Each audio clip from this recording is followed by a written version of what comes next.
¿Qué tal? Buenas tardes. Buenas tardes. Hola, bienvenido, bienvenidas. Buenas Buenas tardes. tardes. Buenas tardes.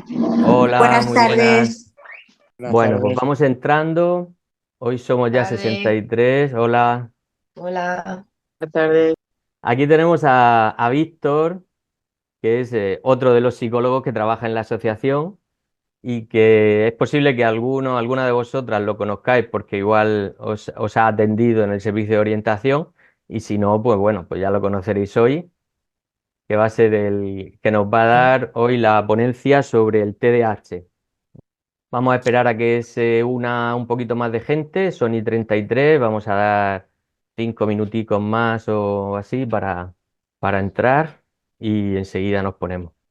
Bueno, pues mientras termina de entrar la gente que está en la sala de espera, simplemente daros la bienvenida a todos los que no, bueno, y presentarnos a los que no nos conocéis. Yo soy Eusebio Martínez, soy el director y coordinador de Acción Familiar. Mi compañero Víctor va a ser el que os va a dar la sesión de hoy.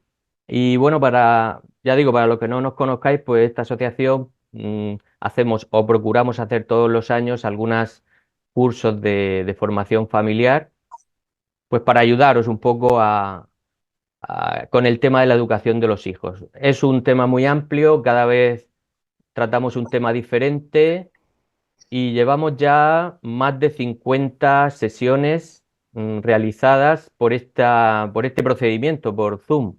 Todas las sesiones que hemos hecho hasta el momento están todas colgadas y públicas, se pueden ver, se pueden escuchar. Así que luego os daré los enlaces por si queréis entrar y también os los mandaremos pues, por los procedimientos normales que estamos haciendo por email o por WhatsApp o por Telegram. El TDAH va a ser un tema nuevo. Este no lo hemos tratado nunca antes. Sí que es verdad que lo hemos pasado un poco por encima. Gabriel, que sabéis que es el psicólogo que suele hacer las sesiones, lo ha tratado un poquito por encima, pero sin profundizar. Y ahora pues tenemos a Víctor, que es neuropsicólogo y además lleva muchísimos años trabajando precisamente con familias con TDAH. Trabaja en una asociación donde hay pues muchos usuarios con TDAH y él va a ser el que os puede pues solucionar muchas dudas que podáis tener y, y él ya os irá diciendo un poco pues las principales características y todo eso.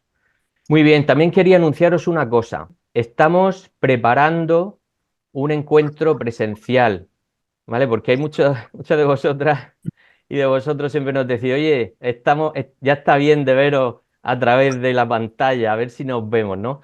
El año pasado hicimos un pequeño encuentro en Los Alcázares, fue el primero que hicimos presencial, luego hicimos otro en Ceutí, ¿vale? Y este año pues queremos hacer otro en San Javier, ¿vale? Así que os diremos cuándo, lo más probable, pero aún todavía no es seguro, que sea el sábado 1 de junio, pero lo confirmaremos, ¿vale? Pero bueno, ir preparando las agendas porque ese encuentro yo creo que puede ser muy interesante, ¿no? Tendremos pues actividades formativas y también actividades lúdicas, ¿vale? Y pasaremos un ratillo de convivencia que tenemos muchas ganas de conoceros en persona, muchas de vosotras.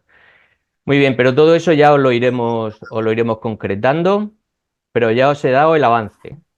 Muy bien, Víctor, pues cuando quieras puedes empezar. Yo ya me quedo aquí un poquito en la parte de técnica y voy a silenciar los micros. Víctor, activa el tuyo ahora, ¿vale? Ahora, ¿se me escucha? ¿Sí? Estupendo. Muy bien. Bueno, pues poco más que añadir a lo que ha comentado Eusebio. Buenas tardes a todos y a todas.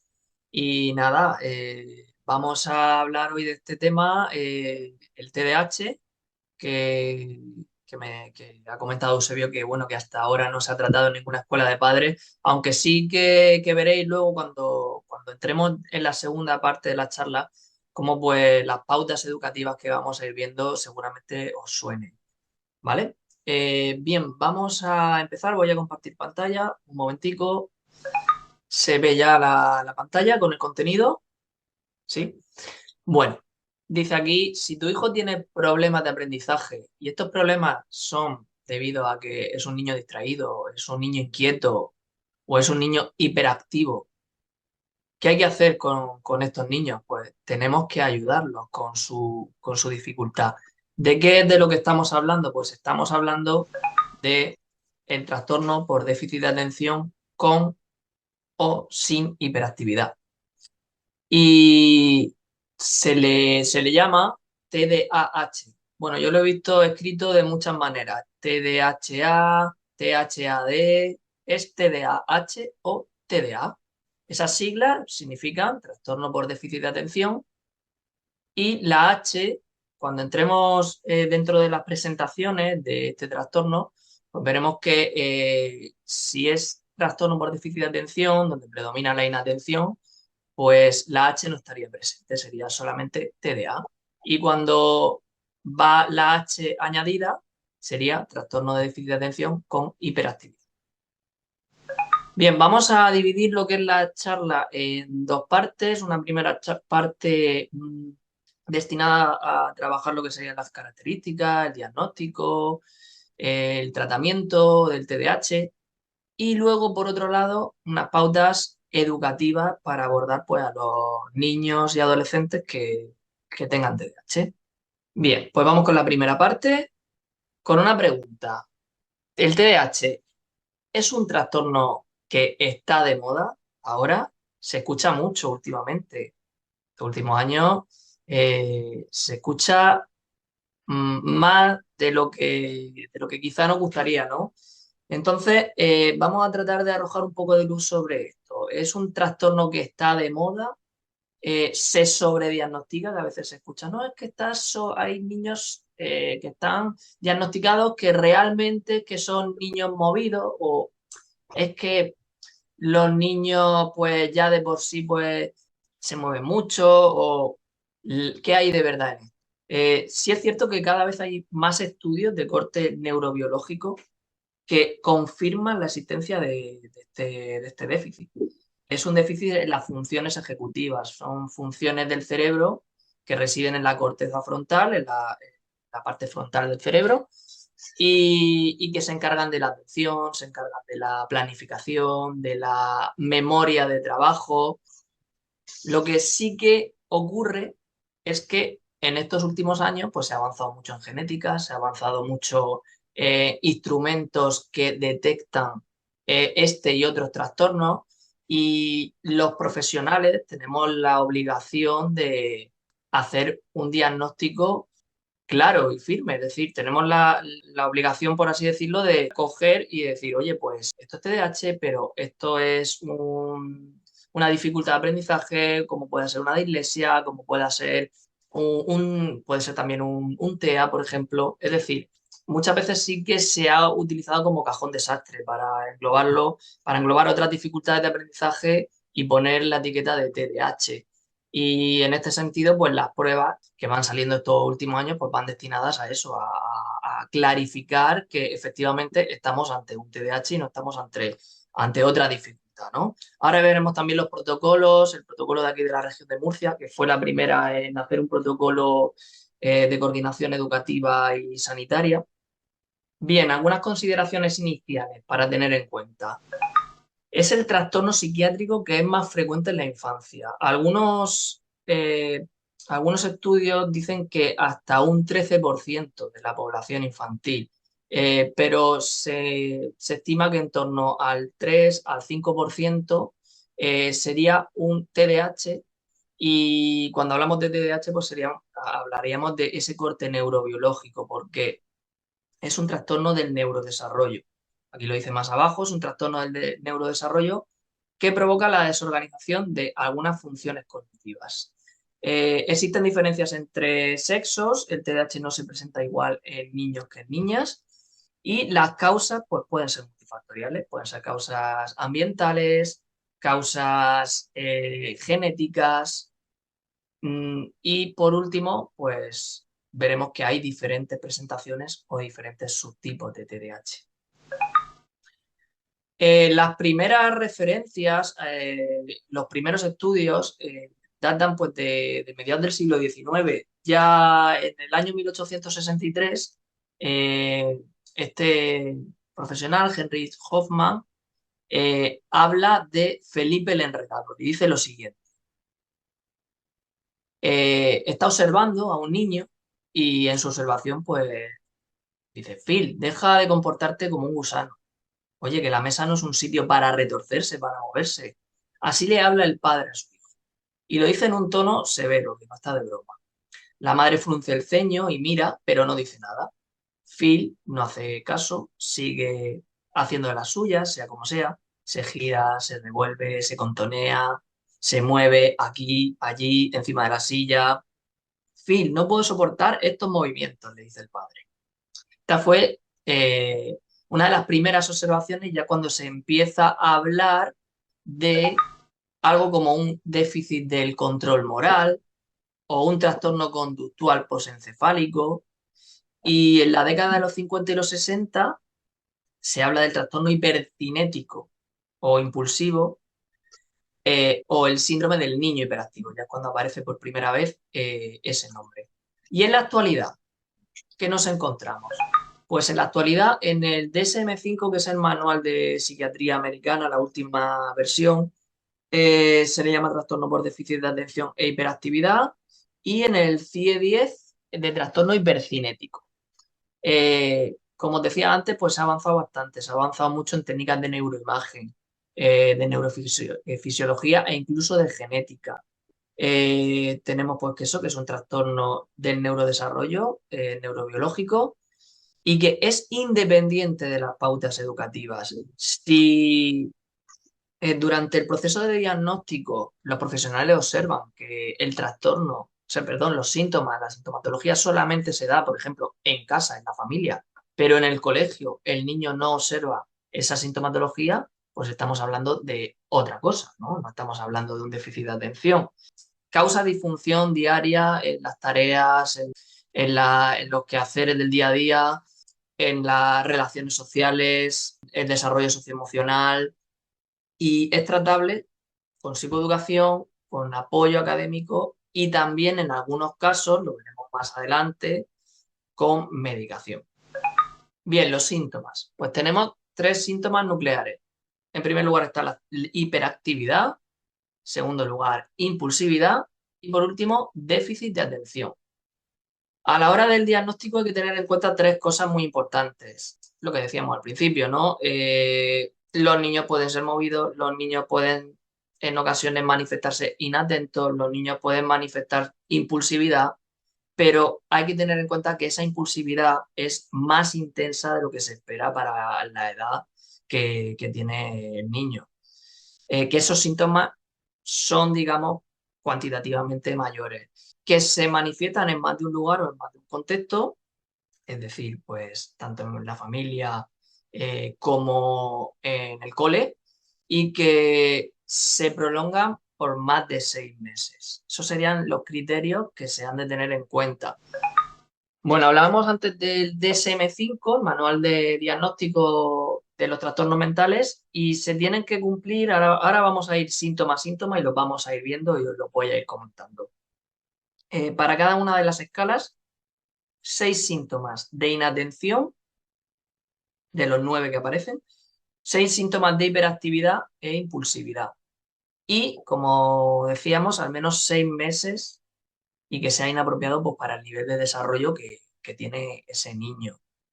Normalmente estos problemas se observan antes de los 12 años en varios ambientes y luego es algo que genera un deterioro funcional, ¿no? Hay un deterioro académico, pero también en las relaciones sociales o a nivel ocupacional. Y muy importante, pues, que se aísle, pues que no se deba a otra enfermedad, que no se deba a otra causa, ¿no? Pues si en ese momento, por ejemplo, hay de por medio un divorcio, ¿no? Y ese niño ve alterado su comportamiento, tenemos que aislar que no sea por motivos emocionales, ¿no? Tenemos 3 presentaciones clínicas del TDAH. En primer lugar, un subtipo con un predominio inatento distraído. Luego tendríamos una presentación con un predominio hiperactivo impulsivo. Y por último tenemos el combinado, que este es un todoterreno, este va con todo. Vale, síntomas de inatención. Vamos a ir viéndolos uno a uno. A ver, tenemos por aquí, en primer lugar, en la escala de inatención, estos son los criterios diagnósticos. Es un cuestionario que normalmente cuando hay que diagnosticar a un niño se administra tanto a los papás como a los profes. Y siempre por separado. En este caso, el papá no lo puede rellenar con la mamá. ¿Por qué? Pues porque a lo mejor él observa unas cosas pues, que en el caso de la mamá son diferentes, ¿no? Entonces, siempre es recomendable que se rellenen las escalas por separado. Tenemos, no presta atención a las cosas o comete errores por descuido. Estos errores serían en las tareas escolares, en el trabajo, pues por ejemplo puede perder objetos o el trabajo puede ser erróneo. Luego, pues a menudo también se observaría que le cuesta mantener la atención en tareas, en actividades lúdicas, en juegos. Al niño le estás explicando unas normas y se ve que le está costando mantener la atención. Luego, pues parece no escuchar cuando se le habla directamente. ¿Mm? Es decir, le estás explicando las normas del juego y está mirando a la ventana y le pregunta, bueno, ¿cuáles son las normas? ¿Me las puedes repetir? Perdona. A menudo pues parece que no sigue instrucciones o no finaliza tareas escolares, cargos, tareas que son... Tenemos dificultad para organizar, manejar tareas secuenciales y mantener el orden. En este caso sería la función ejecutiva de la planificación, de la organización. Se puede mostrar desorganizado, se puede mostrar desordenado, gestiona mal el tiempo también, gestiona mal a la hora de hacer las tareas, le puede llevar más tiempo, le cuesta cumplir los plazos, eso también es muy típico. Y luego siempre digo que un TDAH vive como en un presente continuo. Para él no existe ni un antes ni un después. Él vive el momento, él vive en el ahora. ¿Qué pasa? Que si ahora en ese momento está jugando a un videojuego que le encanta, por ejemplo, tiene un hiperfocus, está focalizado en ese videojuego y a lo mejor en ese momento está diciendo su mamá, oye, que te tienes que ir, que nos tenemos que preparar, que nos vamos al entrenamiento.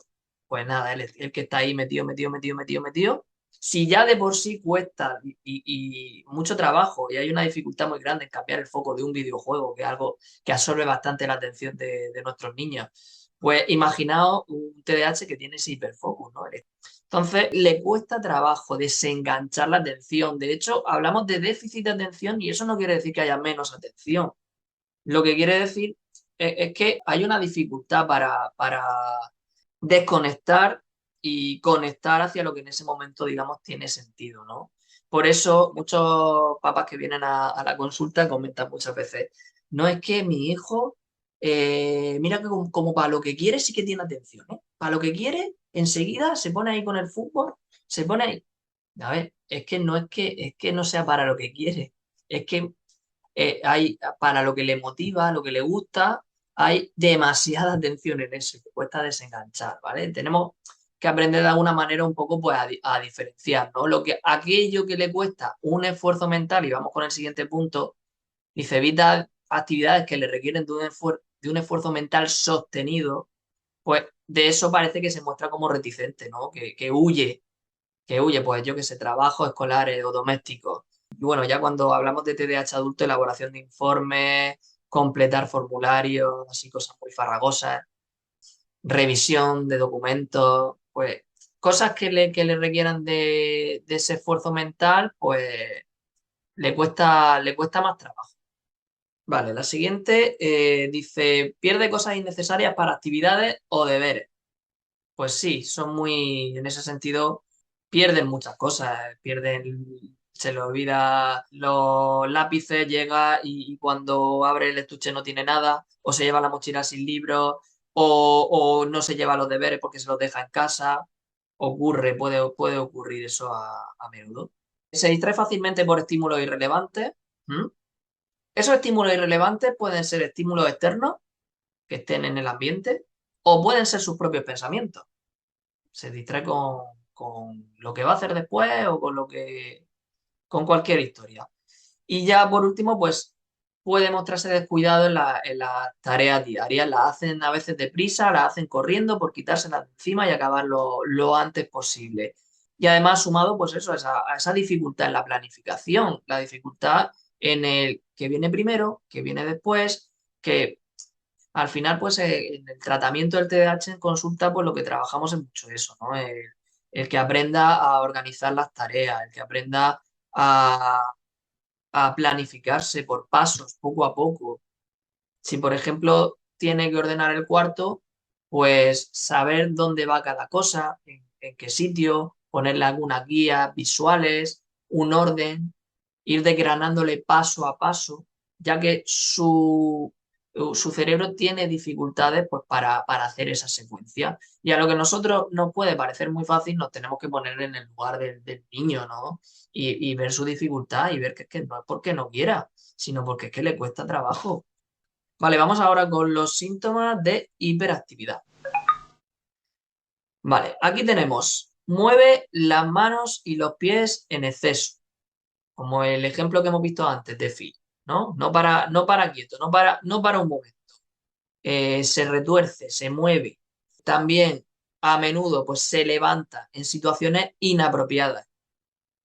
En clase le cuesta mantenerse sentado. En clase, los profesores están constantemente llamando la atención sobre estos niños. Muchachos, para, estate quieto, venga. A menudo también, pues corre, salta en situaciones inapropiadas, en momentos en los que se debería estar sentado, pues son niños que no dejan de moverse. Yo a los niños que son hiperactivos y que en muchas ocasiones la familia me comentan, es que está haciendo los deberes y es que no para de moverse, es que está en la silla, madre mía, que no para de dar vueltas. Y yo les digo lo siguiente, tiene una silla con ruedas, si la respuesta es no, cómprale una silla con ruedas. Y si la respuesta es sí, tiene una silla con ruedas, que se mueva todo lo que pueda, que le dé a la rueda para adelante, que le dé a la rueda para atrás. De esa manera está compensando movimientos a nivel de motricidad gruesa, de levantarse, de tal. Está compensándolo con esos pequeños movimientos porque tiene esa necesidad de moverse. Así que no es malo que se mueva para adelante, para atrás, porque es algo que ellos necesitan.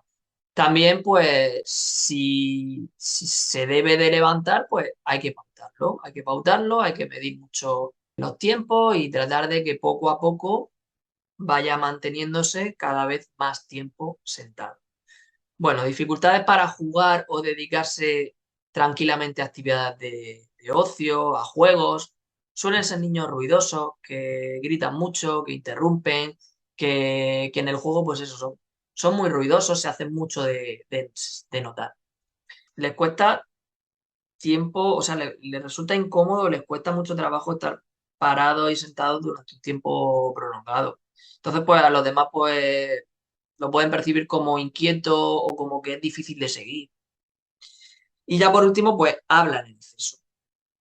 Son niños que hablan mucho y además muchas veces hay que trabajar para reconducirles esa conversación, ¿no? Porque están hablando de un tema y te salen con otra cosa totalmente diferente que no tiene nada que ver con eso, ¿no? En ese momento. Oye, pues, ¿y los deberes entonces al final de matemáticas? ¿Pudiste entregarlos? Sí, pero tú sabes que el otro día me fui con mi padre al circo, pero, pero estamos hablando de esto, ¿no? Hay que trabajar mucho eso para reconducir la conversación. Bien, en este sentido, bueno, y aquí me paro aquí un momento donde dice habla en exceso. El TDAH tiene realmente, estos niños tienen muchas cosas que son buenas, que son maravillosas, porque son niños con muchas ideas, son niños con muchas inquietudes. Nosotros como padres como padres y como profesionales, tenemos que tratar de explotar esas cosas positivas que ellos tienen. Porque el fijarnos nada más en aquello que nos hace, ¿no? Ahora mismo estamos viendo la sintomatología, ¿no? Se mueve mucho, no para. Entonces hace que al final en ocasiones se les ponga una etiqueta de maleducado, de inquieto, de que incluso pues, puede ser malo, ¿no? O imprudente o impulsivo.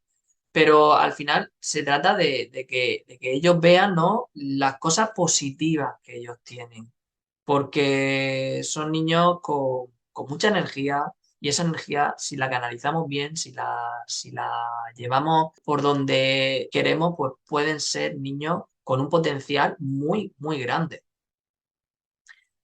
Vamos con los síntomas de la impulsividad. Bueno, precipita respuestas antes de haber sido completada la pregunta. Sí, lo hace. Antes de que hayas terminado la pregunta, ya te están respondiendo. ¿Qué pasa? Que muchas veces no tiene nada que ver lo que responden porque piensan que van por ahí los tiros, pero no es así.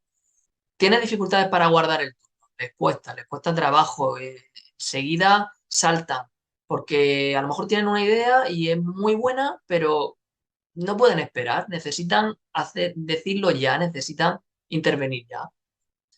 Interrumpe o se inmiscuye en las actividades de los demás. Tienden a actuar sin pensar, a iniciar las tareas sin la preparación adecuada, a evitar la lectura. Esto es lo que os decía. Cuando estamos ante un problema con un enunciado, por ejemplo, un problema de matemáticas, y abajo hay un dibujo o una gráfica, pues ellos directamente van a la gráfica y observan la gráfica. Ah, pues ya sé lo que tengo que hacer y empiezan a trabajar. No se han parado a leer el enunciado. O si lo leen rápidamente. ¿Por qué? Porque les cuesta trabajo, tienen una impulsividad, como veíamos antes, tienen esa dificultad para tareas que requieran de un esfuerzo mental y entonces, pues enseguida, venga, ya sé, si yo ya sé lo que tengo que hacer y lo hacen. ¿Qué pasa? Que luego, anda, como la impulsividad les puede, pues después, anda, que esto no era así, ay, madre mía, ay. Bueno, y dificultad para también pues comenzar o escuchar las instrucciones completas. Por eso hay que darle instrucciones claras, instrucciones cortas, rápidas también. Bien, tenemos también que a menudo pues se muestran impacientes. Esto se puede ver en conductas como sentirse inquieto al esperar a los demás. Yo recuerdo un chaval que llevaba yo en terapia que él llegaba el primero, ¿no? Y le costaba mucho trabajo esperar a los demás, ¿eh? Se ponía muy nervioso, se ponía muy nervioso. Y todo el mundo tenía que llegar puntual como él. Tenían que llegar a la misma hora que llegaba él, porque si no, entonces enseguida, es que no, que... Y le costaba trabajo. El deseo de moverse también más rápido que los demás, como, pues eso, querer que la gente llegue puntualmente, o acelerar mientras los adultos, pues acelerar mientras conducen. Son cosas muy, muy habituales. Luego, pues eso, les cuesta hacer las cosas con calma y hacerlas de manera sistemática y ordenada y con frecuencia pues esto les puede llevar a precipitarse en actividades. Y ya por último, pues esa dificultad que también se puede ver en la impulsividad para resistir a la hora de tener que tomar una decisión, ¿no? Una oportunidad que tiene, pues enseguida, venga, pues sí, no se para a pensar. ¿Qué pasa? Pues que con los niños pues puede ser peligroso, ¿no? Porque, por ejemplo, pues pueden llegar a la tienda y coger cosas y no preguntar. En adultos, ¿qué puede pasar? Pues que aceptan un compromiso sin pensar realmente si pueden llevarlo a cabo, cierran un trato sin saber realmente si han sopesado los pros y los contras. ¿Mm? Eso sería un poco esta dificultad. Vale, una vez vistas las tres escalas, como decía, pues se tenían que dar al menos 6 síntomas en cada una de ellas. Bueno, estos serían imágenes de algunos de los ejemplos, ¿no? Bart Simpson, que siempre en la serie se ha visto como un niño que parece que puede tener TDAH, ¿no? ¿Mm? Aquí está trabajando y está ahí el compañero con el látigo ahí para que no se duerma. Sería un ejemplo, pues eso, de dificultad pues, en tareas que requieran de ese esfuerzo mental sostenido pues, con los deberes. Cuando hay casos en los que se mandan muchos deberes, pues son niños que sufren mucho y a veces se tiran hasta las tantas de la noche haciendo deberes. Yo a los papás en este sentido siempre les digo que esto no se convierta de verdad los deberes en un machaque. si el niño ha trabajado esa tarde, a cierta hora se corta, porque el niño también necesita tiempo para jugar y para entretenerse, no todo el día ahí haciendo deberes. Bueno, aquí tenemos la imagen de la habitación desordenada, con todo por en medio. ¿Mm? O en clase, ¿no? Se gira mucho hacia atrás, mira a la otra compañera, habla, se distrae.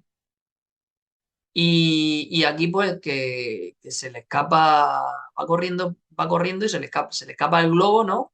Esto es de un vídeo que habla sobre el TDAH, creo que se llamaba Pablito, un niño con TDAH, y bueno, que esto es una escena en la que va por el centro comercial, se queda mirando el globo y se va corriendo hacia allá. Y no se da cuenta de que sus padres han quedado por otro lado, ¿no? No se para a ver las consecuencias, se va, desaparece. Bien, vamos a seguir con la epidemiología. Decía antes al principio que es el trastorno del neurodesarrollo más común en la infancia. La prevalencia de eso está en torno al 5 al 8. Hay algunos estudios que hablan de un 13, quizás excesivo, pero sí que podríamos centrarnos en este porcentaje. Y no depende de la cultura, es independiente de la cultura. De hecho, la prevalencia es similar en todos los países. Se han llevado a cabo estudios y hay una prevalencia bastante similar. Y hay diferencia entre niños y niñas. En este caso, hay un predominio de niños, predominio masculino. En el caso, además de las niñas, la presentación es diferente. Los niños cursan más con el subtipo combinado, con problemas de conducta también. Y en el caso de las niñas, se suele dar más el subtipo inatento. ¿Qué ocurre? Que pasan más desapercibidas y se diagnostican menos. Hay un infradiagnóstico. Porque normalmente el TDAH se suele diagnosticar en la etapa escolar de primaria. En ese caso, llaman más la atención sobre los profes los niños que tienen problemas de comportamiento. Si el niño es inquieto, si el niño es distraído, si el niño interrumpe el curso de la clase, pues entonces los profes van a decir, uy, este niño, le van a decir a los orientadores, quiero que me lo mires, quiero que me lo valores. Pero las niñas, pues si son niñas tranquilas, que están ahí, uy, pues parece que le cuesta un poco esta asignatura, parece, ¿no? Lo achacan más, bueno, porque pueda tener alguna dificultad por ahí, pero va probando, va sacando sus cursos, va para adelante. ¿Qué ocurre después? Que se va postergando el diagnóstico, llegamos a cursos superiores, a la secundaria, y en esos cursos se demanda de una mayor función ejecutiva y aumenta la dificultad, aumentan las dificultades de los contenidos y aquí es cuando las niñas se estrellan y dice, "Oh, ¿qué está pasando?". Pues lo que estaba pasando era que durante la primaria esas niñas tenían que hacer el doble de esfuerzo para llegar hasta donde llegaban las demás. Y eso les costaba un trabajo tremendo y al final pues también le afecta a su autoestima y les genera una ansiedad tremenda. Y yo he visto muchos casos de niñas que se les ha diagnosticado con ese subtipo inatento en tercero, cuarto de la ESO o incluso en primero de bachillerato. Han pasado toda la etapa de primaria y han pasado toda la etapa de secundaria y son niñas pues que la autoestima la tienen muy bajita, que tienen mucha ansiedad, muchos sentimientos de inutilidad, de ver que no son capaces y bueno, pues en ese caso pues viene dado por esto. Bien, también hay prevalencia en adultos. Es un trastorno pues, que en torno al 4 o 5% de los adultos y en el caso de aquellos niños que son diagnosticados con TDAH, algunos de ellos continúan en la edad adulta manifestando síntomas y otros pues la maduración propia, ¿no? Pues hace que ya no manifiesten esos síntomas y la adquisición de herramientas, de habilidades, pues al final pues, son capaces ya de desenvolverse con éxito. Bueno, esto sería un adulto con TDAH, ¿no? Dice, Paco, ¿dónde vas? Pues mira, acabo de dejar al perro en el veterinario y ahora voy a llevar al niño a la guardería. Ostras, no, que no, que me lo he dejado en el veterinario. Bueno, los despistes. Bien, vamos a ver ahora lo que serían las bases neurobiológicas. Algunos estudios han demostrado que se da un menor tamaño en el cuerpo calloso, en distintas partes del cerebro. En concreto, el cuerpo calloso, el núcleo caudado o el córtex prefrontal derecho. También hay otros estudios en los que se ha comprobado pues, que hay una diferencia en el desarrollo cerebral entre niños con TDAH y un grupo de control. Hay un menor grosor de la corteza. Todo esto pues, nos puede llevar a que hay un retraso madurativo. Suelen ser niños que están por 1 o 2 años por debajo del nivel madurativo de otros niños. ¿Quiere decir eso que a la larga esos niños no van a madurar? Todo lo contrario. El cerebro acaba madurando a su ritmo, pero igualmente acaba madurando. Algunos maduran a los 18, algunos maduran a los 25 y otros maduran a los 30 y bueno, hay de todo, ¿no? Alteraciones neuropsicológicas. Bien, afecta a la atención, los procesos atencionales, a las funciones ejecutivas, a la fluencia, la inhibición, la planificación, la flexibilidad cognitiva y la memoria de trabajo. Voy a explicarlo ahora en la siguiente diapositiva para que os familiaricéis con estos conceptos. Bien, función ejecutiva. Hablamos de disfunción ejecutiva, es decir, una dificultad en esas funciones. Las funciones ejecutivas se encargan de planificar y organizar las tareas, las actividades. También de la concentración necesaria y el mantenimiento de un plan de acción. Tendríamos la memoria de trabajo. La memoria de trabajo es esa capacidad para retener la información que nos llega en un momento dado y trabajar con ella. Es esa facultad, pues que, por ejemplo, le damos una instrucción al niño y le decimos, oye, coge la ropa y llévala al cesto de la ropa sucia y después vienes para acá y, y me das mi móvil, que lo tengo encima de la mesa. Y el niño se queda así y coge, lleva el móvil al cesto de la ropa sucia y se queda ahí con el móvil en la mano y dice, ¿qué tenía yo que hacer más? He escuchado móvil, la he escuchado cesto, es decir, hay una menor memoria de trabajo, ¿no? Entonces, os decía antes que hay que hablar con instrucciones muy claras, muy concretas, simplificar la información que se le da al niño y siempre luego asegurarnos de que ha entendido lo que tiene que hacer. Venga, ¿qué tienes que hacer? Repítelo. Luego, pues también a la hora de corregir las tareas, de saber si lo que estoy haciendo lo estoy haciendo bien, también hay una dificultad motivacional para comenzar la acción. Les cuesta mucho trabajo empezar a hacer algo, especialmente cuando son tareas complejas. Dificultad para inhibir las conductas que no son adecuadas, para evaluar cómo se ha hecho algo. Oye, ¿esto cómo me ha salido? ¿Me ha salido bien? ¿Me ha salido mal?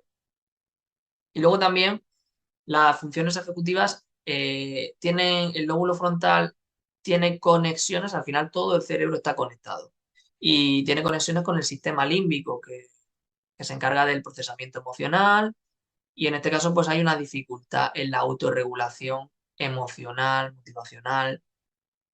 Vale, vamos a seguir. Bueno, hablaba antes, voy a volver un momentico a esta diapositiva, perdonadme, porque antes había comentado una de las funciones ejecutivas que no aparece aquí, que es la flexibilidad cognitiva. La flexibilidad cognitiva es la capacidad para generar alternativas. Cuando hay un problema o hay un conflicto, nuestro cerebro dice, ay, pues si esto no lo puedo hacer de esta manera, pues lo voy a hacer de esta otra. Pues en este sentido, a estos niños les cuesta trabajo generar diferentes formas de solucionar un problema. Se obcecan en algo y es de esa manera y es de esa, y les cuesta mucho desenfocar hacia otra cosa, ¿no? No, es que esto es así, es que esto lo he dicho yo que es así y no hay otra forma de hacerlo. ¿Mm? Entonces hay que trabajar mucho con ellos esa flexibilidad cognitiva, es dotarles de un plan A, un plan B, un plan C, un plan D y hacerles siempre hincapié en que para un mismo problema siempre hay muchas soluciones. Trabajar con ellos. Venga, ¿de qué manera podemos hacer esto? Podemos solucionarlo de esta otra. ¿Y qué consecuencias va a haber si lo solucionas de esta forma? ¿Y qué consecuencias va a haber si haces esto? Bien, ahora sí, alteraciones en la conectividad cerebral. También hay pruebas que se han llevado a cabo, pues pruebas con potenciales evocados, en las que se observan diferencias y se puede registrar ese funcionamiento ejecutivo, ¿no? Y se ve pues que hay una dificultad en esas funciones ejecutivas. Es decir, esto se puede medir con pruebas objetivas. Bien, y luego el TDAH tiene una base genética. Esto me ha parecido interesante introducirlo. No es necesario que nos aprendamos los genes, pero bueno, para que lo veáis, para que veáis que existen genes que se han aislado y que pueden estar relacionados con este trastorno. Al final hablamos de que hay una acción combinada pues, de varios genes y hay una interacción entre estos y el ambiente. Vale. Vamos a ver ahora por etapas cómo sería la sintomatología, porque la sintomatología con el tiempo va evolucionando, va cambiando. Tenemos niños en edad preescolar en la que todavía no se ha dado un diagnóstico, de hecho se diagnostica más bien más tarde, alrededor de los 7 años de edad, que es cuando ya se puede observar cierta estabilidad en los síntomas. Entonces se puede ya detectar si realmente hay un problema o estos síntomas pues son parte del desarrollo normal y que pues, tenemos un niño pues, que en esos momentos podía ser un poquito más inquieto o tenía menor atención en algunas actividades. Entonces, sobre todo pues en esta etapa es más bien observar y ir viendo pues cómo va desarrollándose el niño. En preescolar, pues los síntomas principales se suele dar más hiperactividad, también pues son etapas en las que la atención es menor. Si hay mucha hiperactividad y mucha impulsividad, podríamos estar ante un precursor de un trastorno de conducta. Es un TND que se llama, trastorno negativista desafiante.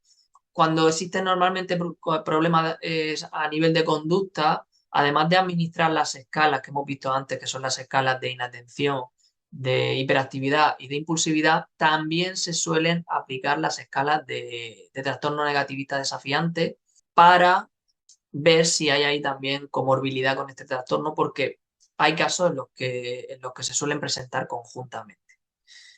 Bueno, problemas de atención, pues en este caso en etapa preescolar, pues cuando hay una atención más reducida a juego o cuando están los niños, por ejemplo, en el cole, en la asamblea, son niños que se levantan más, que son más inquietos, que les cuesta más enganchar ahí con la atención del profe.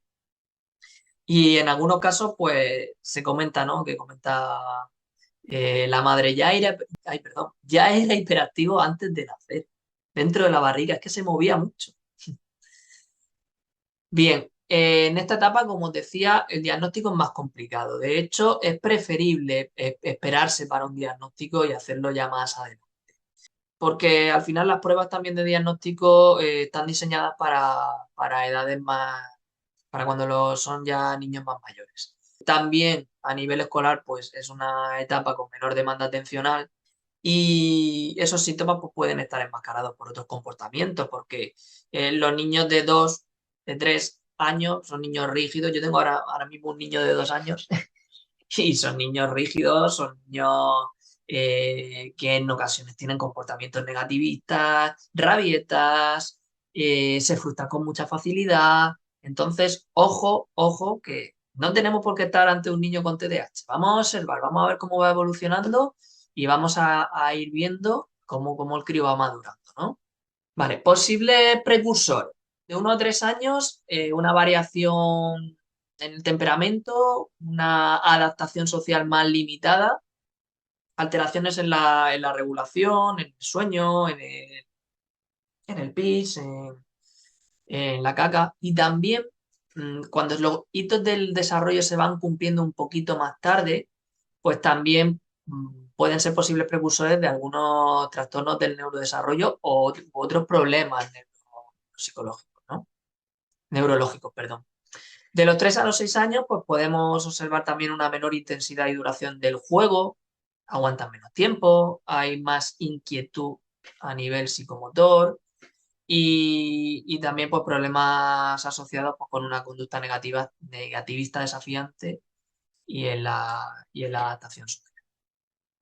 Bien, esto se suele ver más en un entorno escolar. De hecho, los profes suelen ser los que dan la voz de alarma, porque al final ellos están con 20 niños, con un grupo grande, ¿no? Y van viendo, ¿no? Oye, pues que este niño en concreto me destaca un poquito más, ¿no? Parece más inquieto que los demás o parece que tiene menor atención, ¿no? En los juegos. Bien, y ahora ya tenemos el TDAH en etapa escolar. Una pregunta, dice, ¿qué exige el sistema educativo para alcanzar el éxito de los alumnos? ¿Qué es lo que pide el sistema educativo español a día de hoy? Exige que se permanezcan largos periodos de tiempo en un ambiente estructurado. Estamos hablando ya a partir de la etapa de primaria. Conforme van avanzando los cursos, pues más periodos de tiempo, más largos periodos de tiempo. Permanecer en silencio, hay que estar atentos, sentados, prestando atención, trabajando de manera autónoma e independiente, siguiendo unas instrucciones de manera correcta. Hay que respetar unas reglas, unas normas, hay que aprender a planificar y organizar el trabajo y se necesita memoria para retener lo que se ha enseñado, para retener lo que se ha explicado previamente. ¿Y cuáles son las dificultades que encuentra un niño o una niña con TDAH? Permanecer largos periodos de tiempo en un ambiente estructurado, estar en silencio, les cuesta trabajo, permanecer sentados, prestar atención, trabajar de forma autónoma e independiente, seguir indicaciones de manera correcta, respetar las reglas, respetar las normas, planificar y organizar el trabajo. Y tienen dificultades de memoria de trabajo para retener la información que se les acaba de explicar y ponerla en práctica después. Es decir, las mismas dificultades que aquello que nos exige el sistema educativo, ¿no? Entonces, pues son niños que les cuesta mucho trabajo adaptarse al sistema educativo, al ritmo de la clase. En muchas ocasiones, pues, decía antes, se les ponen etiquetas de maleducado, de movido, de hiperactivo, y al final es que ellos tienen una dificultad muy grande para poder llevar a cabo todo esto que se les exige. Imaginaos, ¿no? Cómo tiene que ser la frustración que les puede generar tener que estar ahí mucho tiempo sentados, ¿no? No poder levantarse, exigirles silencio, ellos tienen ahí muchos pensamientos en la cabeza, muchas cosas que decir en un momento dado, ¿no? Y es muy complicado para ellos, se les hace muy difícil. Vale, vamos terminando ya con esta primera parte y enseguida vamos a hacer un pequeño impasse para ver si tenéis preguntas e ir respondiéndolas, ¿vale? Bien, vamos con el desarrollo socioemocional. En este caso, pues se da una baja tolerancia a la frustración. ¿Qué es esto? Bueno, pues que son chavales que lo quieren ya, les cuesta esperar, les cuesta posponer la gratificación. Ya de por sí los niños los niños funcionan de esta manera, ¿no? Los niños lo quiero ya, lo quiero ahora. Pues en este caso hablamos de una mayor intensidad, ¿no? De que son niños que en ocasiones pueden ser vistos como muy caprichosos, ¿no? Porque enseguida quieren algo, lo quieren al momento, lo quieren ahora. Entonces, cuando algo no sale como ellos esperaban, cuando algo no es cuando ellos quieren, pues enseguida se frustran, se agobian, se enfadan. Entonces hay que enseñarles a esperar, hay que enseñarles a que las cosas no son ahora, hay que estimular esa tolerancia al fracaso. y a la frustración. También son niños pues, que pueden manifestar una baja autoestima o por otro lado una autoestima aparentemente inflada, ¿no? Muchos chavales que yo he visto pues en terapia, sobre todo ya cuando llegan a la etapa de la adolescencia, tienen así como, ellos te vienen así que se les ven pues muy chulos, ¿no? Van con su capucha, llegan ahí al despacho, se sientan y se ponen con su capuchica. Y entonces, oye, ¿y cómo te ha ido, cómo te va a ti con esta asignatura? Bah, sí, yo paso, a mí es que me da igual. ¿Qué más da? Entonces, al final esto no deja de ser una manera de proteger su autoestima. Me da igual, es decir, más vale pasar por pasota a reconocer que algo me cuesta, a decir, oye, es que a mí esta asignatura, es que a mí las matemáticas, es que a mí la lengua, me cuesta mucho trabajo, es que no las entiendo, es que me cuesta atender, ¿no? Entonces es mucho más fácil y es una manera de ponerse un escudo para protegerse, es decir, esto a mí me da igual. Dicho mal y pronto, pues más vale pasar por pasota que pasar por tonto. Que, ojo, no son niños para nada tontos. Hay que quitar esa etiqueta, que muchas veces se ponen ellos porque como ven que les cuesta trabajo, dicen, es que soy tonto. No, no, no, no, tú no eres tonto. Nadie merece ser tachado de tonto, nadie merece ser tachado de cualquier etiqueta peyorativa que haya, ¿no? No eres tonto, lo que pasa es que te cuesta trabajo esto. Entonces vamos a trabajar, vamos a entrenarnos para que puedas conseguirlo. Venga, vamos poco a poco. Es decir, tenemos que quitarle esas etiquetas que en muchas ocasiones son autoimpuestas o se las imponen porque ven que no son capaces de llegar, ¿no? Pero lo que os decía, no son niños para nada tontos. De hecho, la inteligencia es algo, el CI, cuando se mide en pruebas neuropsicológicas, CI es un CI normal. Pues hay casos, puede haber casos en los que sea un poquito más bajo o casos en los que sea un poquito más alto. Y muchas veces cuando es un poquito más bajo vienen dados por las dificultades que tienen ellos atencionales, de memoria de trabajo, al final, dificultades en el rendimiento que hacen que luego pues la prueba salga un poquito más baja, ¿no? Pero para nada son niños tontos. Es un problema, digamos, que afecta al rendimiento, pero no afecta a la inteligencia.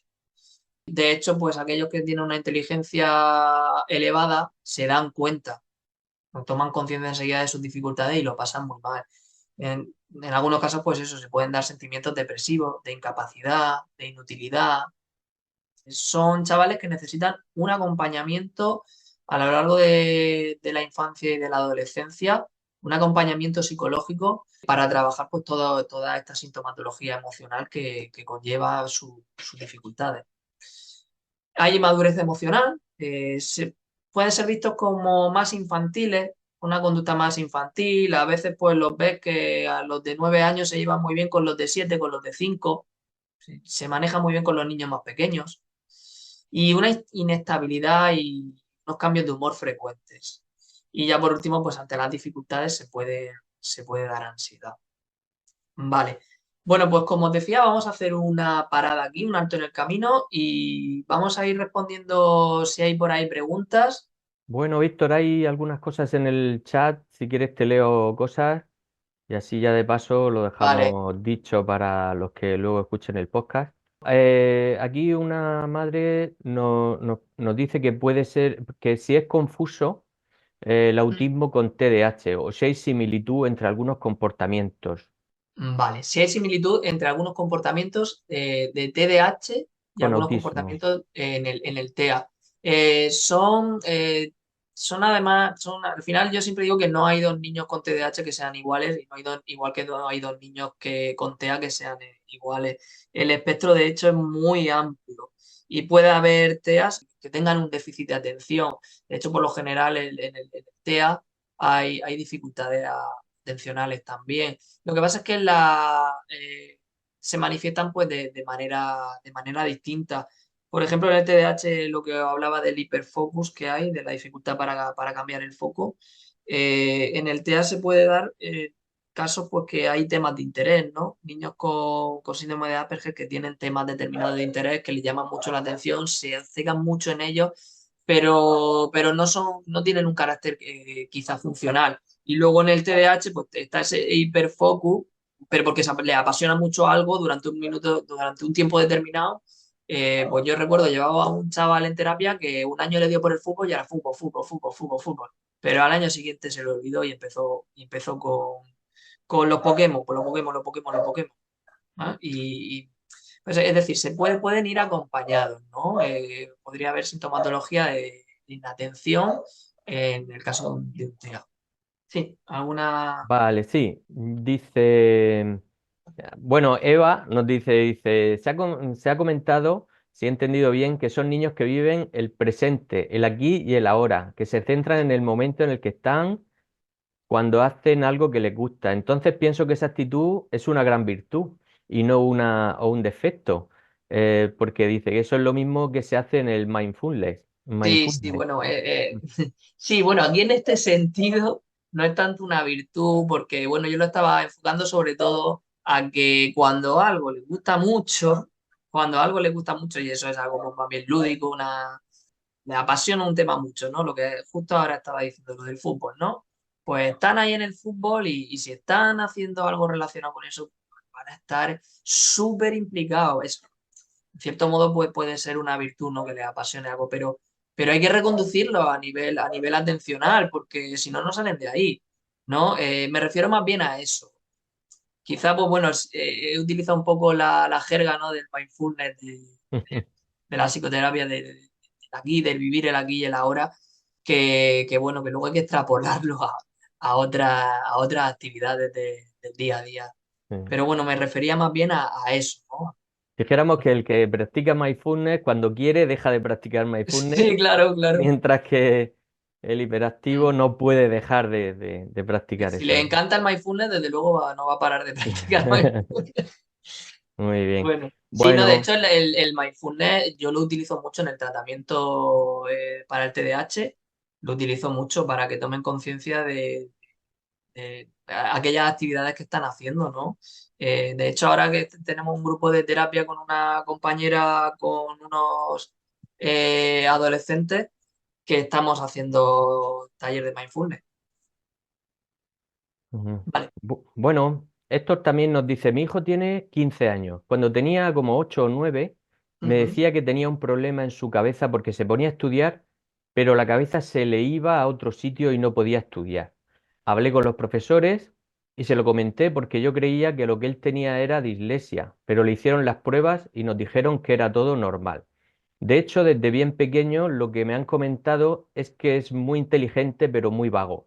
¿Puede ser esto déficit de atención o realmente será vagancia? Bueno, esta persona está comentando que le han hecho, que al parecer le ha visto el servicio de orientación, ¿no? Sí, para lo de la Eh, dislexia, ya han descartado. y han descartado Iglesia, pero entiendo que habrán llevado a cabo algunas otras pruebas, ¿no? Para descartar otras dificultades, no lo sé. Si no, en ese caso, pues No sí sé, sería a lo eso mejor no lo ha puesto. recomendable que pudiera, pues, hablar con el departamento de orientación, si ahora está en secundaria, ¿no? Sí, está con Para, 15 años. para hacerle por lo menos, al menos la prueba, cuestionarios de screening que hemos visto, el DSM-5 o otras escalas que se pagan, que son las de Corners, que bueno, que de alguna manera se vea pues si hay ahí algo más, ¿no? Para descartar. Y recuperar también ese informe pues, para ver cuáles fueron las pruebas que se le pasaron en su momento. ¿Mm? Ujú. También los síntomas, como decías, van cambiando con el tiempo, ¿no? Y esto siempre hay que tenerlo en cuenta. Hay críos que evolucionan y que esa sintomatología va disminuyendo y luego pues hay críos pues, que se van enfatizando, que los síntomas pues, con la edad van empeorando, ¿no? Pues esto es como todo. Marta nos decía, buenas tardes, a mí lo que me preocupa y me frustra mucho es que lo veo en el 100% en todo lo que se dice, ¿vale? Pero en nuestra situación se suma su actitud. No le preocupan los deberes, los exámenes, pero no solo al tema escolar, sino cualquier obligación o deber que haga algo. Perdona. el que haga algo es una lucha. Desafía, todo en contra, protesta, no valen refuerzos positivos ni refuerzos negativos. Tiene 10 años, pero está empeorando bastante, de forma muy notable. Incluso el comportamiento ya se va de las manos y me han comentado situaciones serias. Es que cosas tan rutinarias como el aseo personal es una batalla diaria. No sé si eso es lo habitual o en este caso se suman más cosas. No sé cómo hacerlo. Vale. Bueno, no sé si en este caso Marta habla de un niño que está diagnosticado de TDAH o no lo está, no sé, se indica en Bueno, ha comentarios, dicho ¿no? que Que era se le el preocupa y le 100% todo lo que se había dicho, pero sí, no ha especificado. Bueno, no ha especificado si está sí diagnosticado o que no. comenta, ¿no?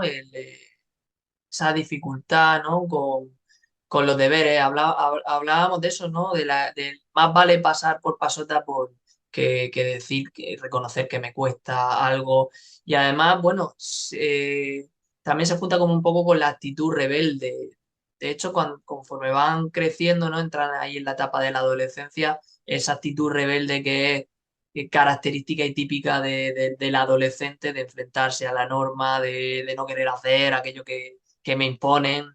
Eh, Imaginaos, ¿no? En el caso ya de un niño con TDAH, que además pueda tener esa comorbilidad de un trastorno negativista, desafiante, que desafía la norma, que reta, que muestra ese pasotismo. ¿Mm? Ujú.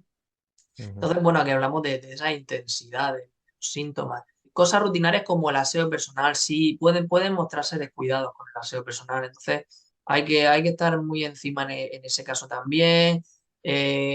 Refuerzos positivos, refuerzos negativos. Yo, aquí poniéndome un poco en el lugar de Marta, entiendo pues también su dificultad, ¿no? Pues para que al final de esa impotencia, ¿no? Hoy que parece que haga lo que haga porque son niños complicados, son niños difíciles. Ya la crianza es algo muy complejo y nosotros pues tenemos al final, como padres que somos, yo también soy padre, pues tenemos ahí una obligación muy importante de formarnos, de tratar de dar lo mejor para los hijos. Yo creo y estoy convencido de que todos los que estáis aquí y sois padres lo hacéis lo mejor que sabéis y ahí ya, con eso, con esa buena intención, ya tenemos de verdad, os felicito porque es que no se nace sabiendo, ¿no? Todas estas pautas y todas estas cosas.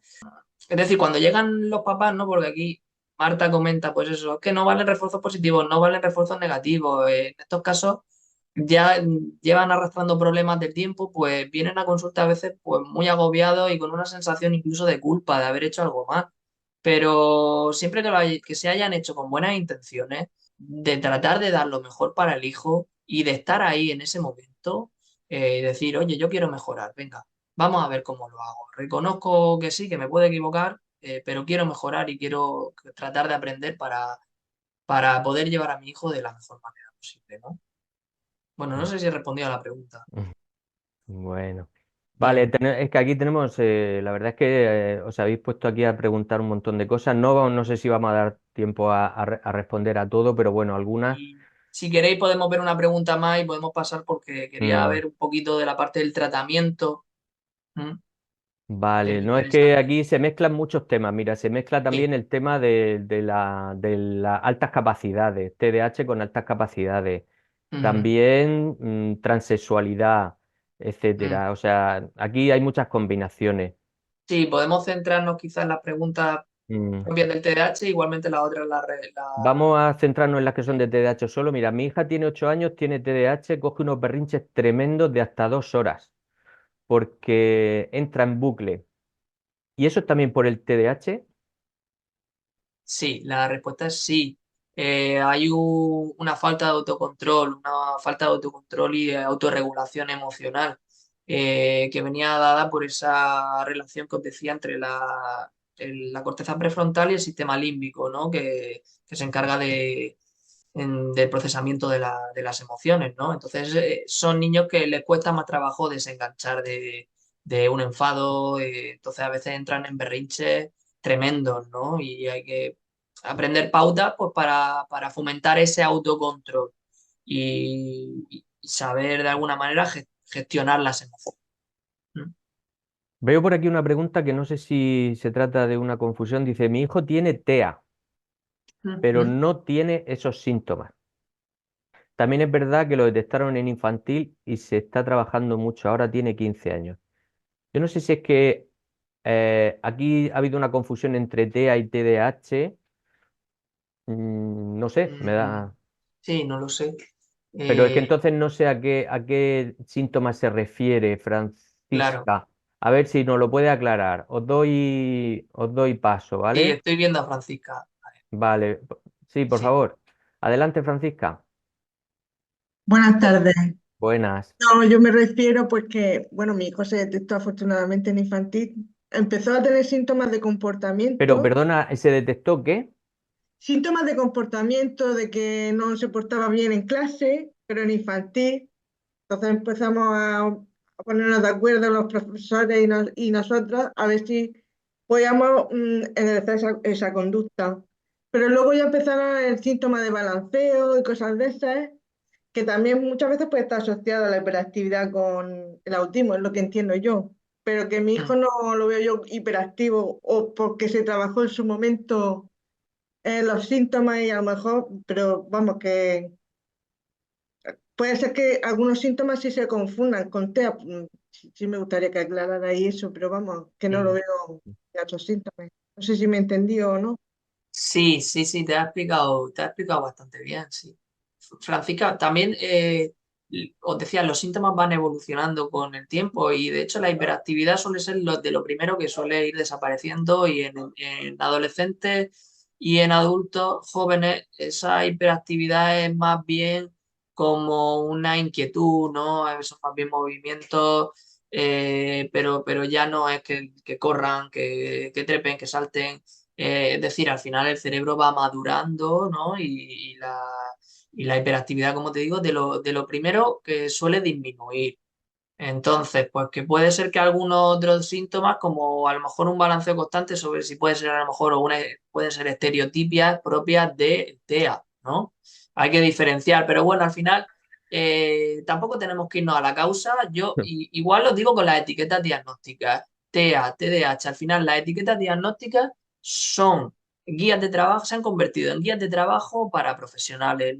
No le tengamos miedo a que vayan a poner una etiqueta a mi hijo y luego pues vaya a ir toda la vida con esa etiqueta. Porque al final son cosas que ayudan a los profesionales a trabajar y a orientar un poco pues el trabajo con esos chavales, ¿no?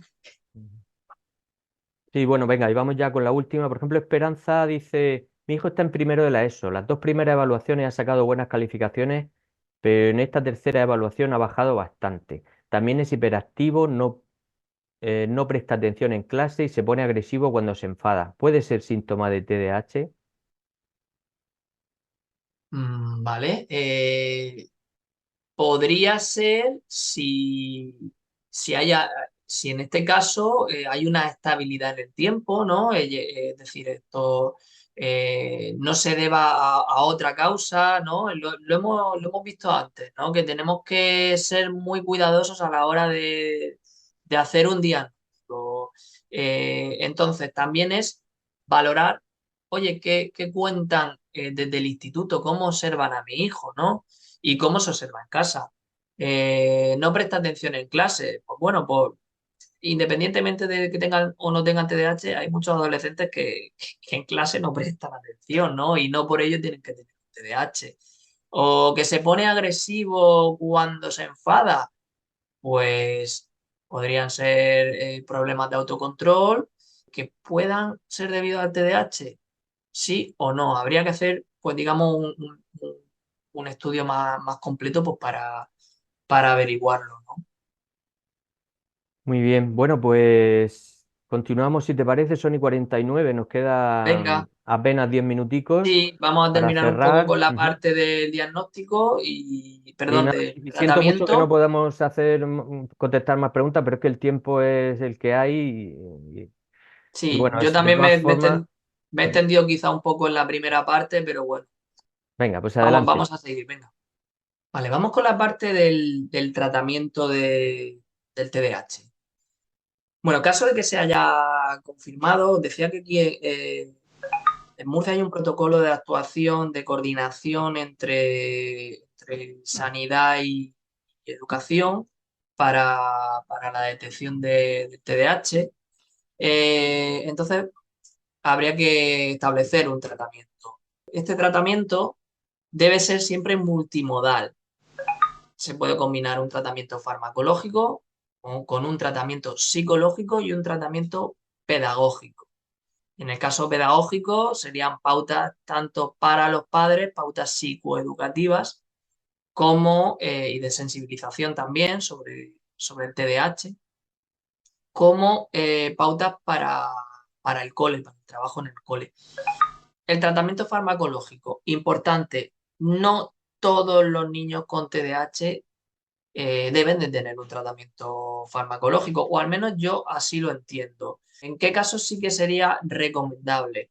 Casos en los que la sintomatología y las dificultades sean muy claras y muy intensas, haya un desajuste a nivel académico y un desajuste a nivel conductual muy importante, y casos pues en los que haya un marcado fracaso a nivel académico, ¿no? En otros casos, pues, bajo mi punto de vista y en mi opinión, pues no sería recomendable. Entonces, pues, siempre como hay que ir observando la evolución de los síntomas, pues se está a tiempo de poner este tratamiento. Vale, ¿cuál es el tratamiento que sería, pues, digamos, de primera línea? Es el metilfenidato, es un estimulante y hay diferentes tipos. Están los de liberación inmediata, de liberación intermedia y de liberación prolongada. Aquí tenemos los nombres comerciales, ¿no? El Rubifen, que sería de liberación inmediata, o el Concerta, que es quizá el más conocido, más sonado, que es de liberación prolongada. Tienen una mayor efectividad aquellos estimulantes que son de liberación prolongada, porque el efecto del estimulante se reparte a lo largo del día. Entonces, ya cuando van pasando las horas y que van exigiendo pues, de una demanda atencional, ¿no? En las tareas del día a día, pues ese efecto de la medicación sigue estando ahí, ¿no? Fomenta la liberación de dopamina y al final, pues, el sistema puede funcionar correctamente. Y en los casos, por ejemplo, del Rubifen, que sería de liberación inmediata, cuando llegan las 2 de la tarde, los chavales ya tienen la medicación en los pies, ¿no? Por eso quizá, pues, el que mejor funciona es el de liberación prolongada. Vale. Estas son más cuestiones de tipo psiquiátrico. Luego tenemos también la tomoxetina, que no es un estimulante, pero sí que también sirve pues, para las funciones cognitivas. No es el tratamiento de primera línea, ya os digo que suele ser más el metilfenidato. El tratamiento farmacológico en edad preescolar no está aprobado y tampoco es recomendable, ¿vale? Yo esto, más que nada, pues también comentaos que siempre la medicación, la última palabra es de los padres, ¿no? Caso de que el psiquiatra recomiende, oye, yo creo que dadas las dificultades y el diagnóstico, vamos a probar con esto. Pues si como padre no se está de acuerdo o no se está uno convencido de que sea lo más idóneo, pues tenéis, ya os digo, vosotros la última palabra.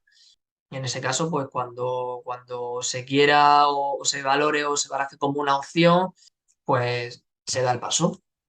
Vale, el metilfenidato es menos efectivo además también en etapa preescolar, tiene más efectos adversos y no es recomendado excepto pues, cuando haya conductas de alto riesgo o estancamientos en las etapas del desarrollo. Luego tenemos el tratamiento psicopedagógico, que este tratamiento es un tratamiento que además, pues independientemente de que el chaval tenga o no tenga esa etiqueta diagnóstica, al final aquí se trabaja con los síntomas que hay. ¿no? Entonces, pues si el niño tiene dificultades de autocontrol, si tiene dificultades de organización, de planificación, a nivel de toma de decisiones, de resolución de problemas, pues al final el profesional, psicólogo o pedagogo va a trabajar con esas dificultades que vaya observando, ¿no? Siempre está centrado en el niño y está centrado además en el ambiente en el que se desarrolla y se mueve el niño. Hay una eficacia que está demostrada de las técnicas cognitivo-conductuales en cuanto a terapia. Estas son algunas de las cosas que se trabajan en una terapia enfocada al TDAH. Las autoinstrucciones, que son guías internas, instrucciones internas que el niño se da para guiar su conducta, para guiar su comportamiento. Pues primero tengo que pararme, segundo tengo que leer con atención, tercero tengo que pensar, elaborar un plan, cuarto hago el ejercicio, lo hago despacio, lo hago con tranquilidad. Después, cuando he terminado, repaso el ejercicio y por último, ya lo he hecho, me felicito, lo he hecho muy bien. Es decir, paso a paso. Se le enseña al niño cómo tiene que guiar su conducta, qué es lo que tiene que hacer en cada momento. Con cualquier cosa, tanto tareas escolares como tareas del día a día de casa. Solución de problemas también, barajar diferentes opciones para resolver problemas, barajar consecuencias que tiene su comportamiento, porque sobre todo en aquellos que son impulsivos, les cuesta mucho valorar las consecuencias de sus actos. Entonces hay que enseñarles a analizar qué es lo que ha pasado, cómo te has sentido, cómo se ha sentido el otro niño, qué es lo que puedes hacer la próxima vez para que no ocurra esto. ¿No? Se le enseña ese proceso también. Y, y también pues técnicas de modificación de conducta, utilizando el refuerzo positivo, utilizando el elogio, utilizando técnicas como la economía de fichas, que sirve pues para premiar conductas adecuadas.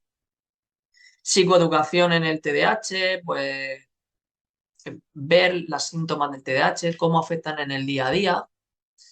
También técnicas de relajación, que vienen muy bien, y técnicas de relajación para los papás, que también vienen estupendamente. Fomento de la autoestima, pues son niños que tienen muchas dificultades a nivel de autoestima. En ocasiones, pues, muy machacados, que vienen de mucho tiempo atrás, ¿no? Con esas etiquetas, y que hay que trabajar mucho pues, para que descubran su potencial, descubran sus puntos fuertes y de alguna manera también reconozcan aquello que les cuesta pues para trabajarlo y para mejorar. Conocimiento de las emociones en uno mismo y también en los demás. Al tener esa impulsividad, pues les cuesta trabajo ponerse en el lugar de los demás y discriminar las emociones. Entonces hay que hacer un entrenamiento ahí para que aprendan a reconocer las emociones, a ver cómo se sienten los demás cuando uno actúa de una manera determinada, ¿no? Y bueno, control de la ira, que se ha hablado en los comentarios, han comentado, ¿no? Que muchos de los chavales pues, tenían problemas para gestionar la ira. Entonces, pues se les enseñan habilidades, tanto a nivel de comportamiento como a nivel cognitivo, es decir, cómo manejar esos pensamientos de ira, cómo enfriarlos. ¿Mm? Bueno, generalmente, pues esto sería lo que se trabaja en una terapia cognitivo-conductual, una consulta con el psicólogo. Y luego, pues todo esto se traslada a casa con la familia, porque todas estas pautas se tienen que trabajar en el día a día. Vale, y vamos a terminar, os voy a dar algunas guías por si queréis apuntarlas para llevarlas a casa, para leerlas. Hay guías de psicoeducación sobre el TDAH. Tenemos esta de aquí, son de la Federación Española de Asociaciones de TDAH. Una guía práctica para padres y otra guía de actuación de la escuela. Guías de tratamiento de Carlos Lozano. Esta además es muy bonita y está muy clara. Vivir con un niño hiperactivo. Su manual de ayuda para padres que no quieren desesperarse. También tenemos de César Soutullo, que es un psiquiatra.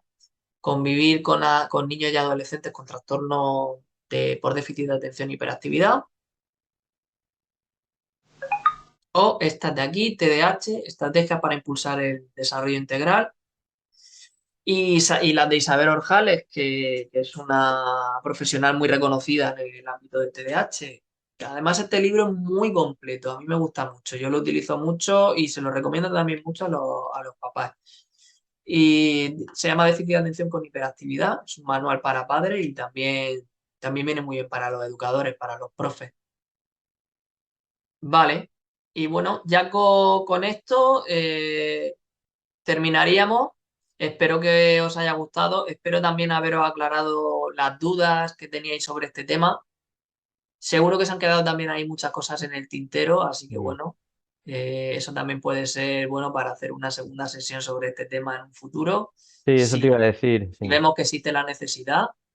porque sí que es verdad que a mí también se me han quedado muchas cosas que quería comentar, pero bueno, seguro que también he dicho otras muchas tantas que son interesantes y que espero que os hayan ayudado para tener una mejor idea, ¿no? de qué es el TDAH. Ujú. Muy bien, pues muchísimas gracias, Víctor. Y es verdad, pensaremos en hacer en otra edición alguna charla profundizando un poquito más en esto, porque además en este tipo de temas lo que suele haber son muchos casos particulares. Y claro, Mm. justamente por eso es muy difícil de contestarlos todos. Pero bueno, hemos hecho en esta primera ocasión pues lo que hemos podido y si vemos que es necesario, repetiremos, haremos algo, ¿vale? Muy bien, bueno, pues muchas gracias a todos y a todas. La semana que viene vamos a tratar el tema del comportamiento adolescente, que lo dará Gaby. Y bueno, pues esperamos veros de nuevo. Gracias. Buenas noches. Gracias, buenas noches. Gracias. Gracias, hasta luego.